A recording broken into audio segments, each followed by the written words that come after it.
Happy Friday, ladies and gentlemen, and welcome back to Sports and Other Things of the Sort.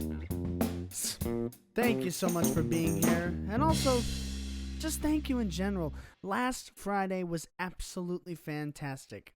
I personally thought it was a great launch day. I got great reception from the people that did listen, and I'm really happy to do this. I know that someone out there liked what I had to say about the things in those first 3 episodes, so we'll keep doing this until no one cares. Today's episode is about some current events. As most of us know, the NFL regular season has come to a close, and now it's time for NFL fans and quote-unquote experts to give their opinions on who should win the biggest individual prize, the MVP award. Now, what criteria am I following to make my pick? Well, quite simply, I'm trying to pick the most valuable to his team.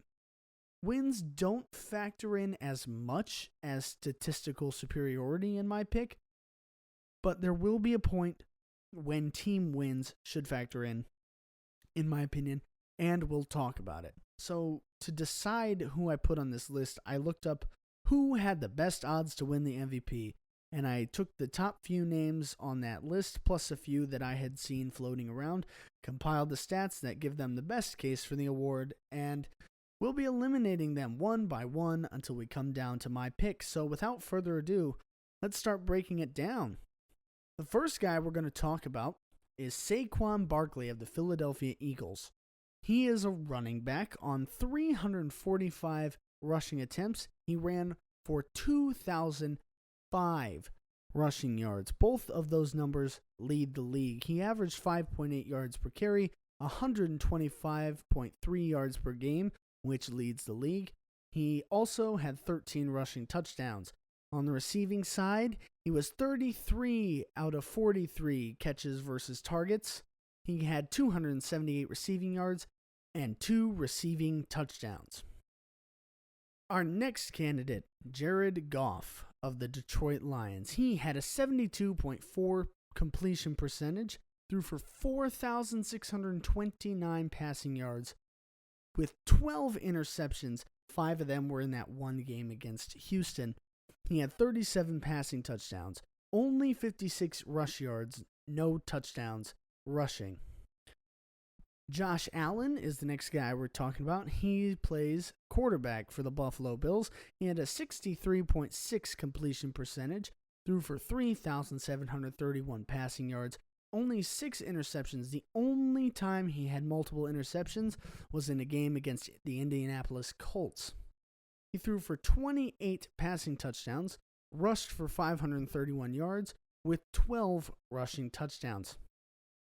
The next guy, and a lot of people's favorite, Lamar Jackson of the Baltimore Ravens. He had 66.7 completion percentage with 4,172 passing yards, only 4 interceptions, which is incredible. He had 41 passing touchdowns, and 8.6 touchdown percentage, which leads the league, and he rushed for 915 yards with 4 rushing touchdowns. Our final guy is Joe Burrow of the Cincinnati Bengals. He had a 70.6 completion percentage, he also had the most completions with 432 and most attempts with 606. He threw for 4,918 passing yards, which led the league.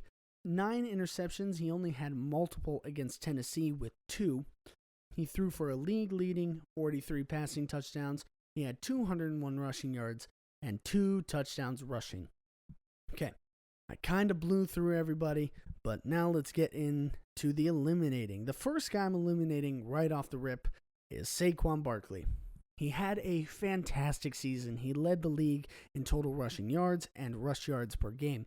However, Jalen Hurts, the quarterback for the Philadelphia Eagles, has more total touchdowns and total yardage. So how can Saquon be the most valuable in the whole league if he statistically isn't the most valuable on his team? And this is the problem with the NFL MVP award. It's mostly an award for the best quarterback. The numbers don't lie, and most of the time, the higher the number, the better you are. Naturally, quarterbacks are going to have the highest numbers because they are the focal point of all offenses. Now, the whole NFL award system is whack because how is an MVP not also the Offensive Player of the Year? But that's a different episode for a different day. Just like an episode why Shohei should technically never lose the MLB MVP, but again, different episode. Where was I? Oh, yeah. Say goodbye to Joe Burrow because he had one of the most backward seasons of all time. This is where wins come into play. Joe leads the league in dang near every passing category, yet the Bengals went 9-8 this season. They were third in their division, and they didn't make the playoffs. Could you plant a lot of the fault on the defense? Yeah, sure. But it's a team effort. It's a team sport. As much as I could say, oh, the defense needed to step up half the time, we could just as easily say the offense could have done more, in theory. I also think a lot of his stats are just as high because the Bengals didn't rush the ball. Literally, they were 30th in rushing attempts and yards and 25th in rushing touchdowns. That's you're putting a lot of reliability on Joe Burrow. Now, that could probably add to how valuable Burrow is, but I think it says more that the Bengals just maybe didn't trust their running game. I don't know for sure. I don't live in the Bengals organization. Ultimately, I wouldn't feel right if I gave the MVP to a guy that isn't even in the playoffs. He even said it himself at a conference when he was asked if he thinks he's going to be the MVP. He said, you normally have to win your division to win the MVP. So now we're down to Jared Goff, Josh Allen, and Lamar Jackson. This is the toughest race because each guy has a stat that contradicts each other. Josh Allen has the lowest completion percentage of the three, but he has the most rushing touchdowns and second most total touchdowns. Jared Goff has the best completion percentage and the most passing yards, but the least total touchdowns out of each three. So where do I start? Unfortunately, I think we have to start by getting rid of Jared Goff.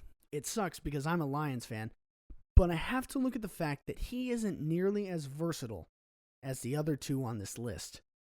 He's got the most pass yards, sure, I'll give him that, because it's a freaking high number. But that's because he can't run like the other two can. If you make him move out of a comfortable position, he's almost always done for. He's either got to throw it away, or it goes incomplete, or he just gets sacked.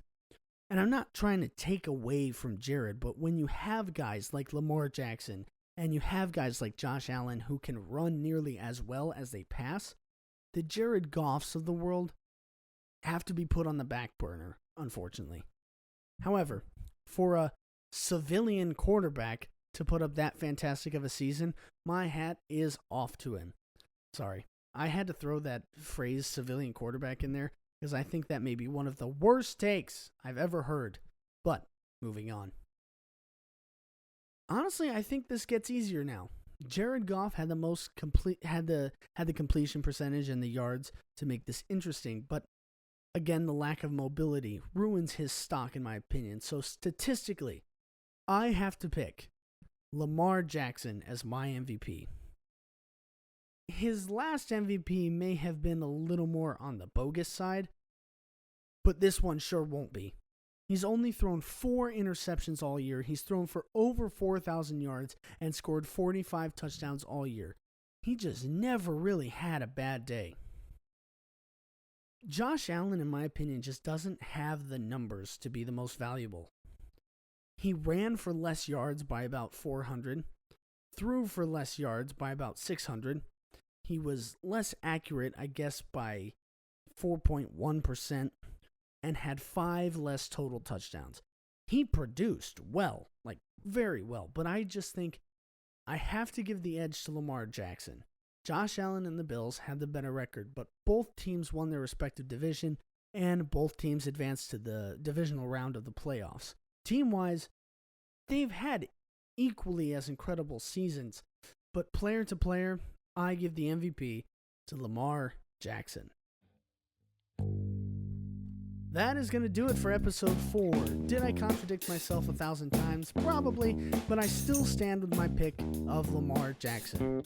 Anyways, please give me your opinion. I want to see what you guys think of the NFL MVP race. Was I wrong? Do you agree? Do you not? Let me hear it. Also, I forgot to mention, some people had said, oh, maybe Baker Mayfield would be a dark horse for the MVP. I just want to say this. He had 4 more interceptions than Jared Goff. He was sacked 9 more times. And this is interesting because he threw for 129 less yards in 31 more attempts and 17 more completions. It took Jared Goff less time to get a higher number than it did Baker Mayfield to get even close to that number. So that's why I didn't even bother saying Baker Mayfield. All right. I'll be watching the NFL playoffs closely, so you can expect some bonus episodes through the whole of the playoffs. Anyways, thank you for listening. Don't forget to follow on Spotify, Facebook, and YouTube. All the channels are the same name, and we'll be right back here for episode 5 next Friday. See ya.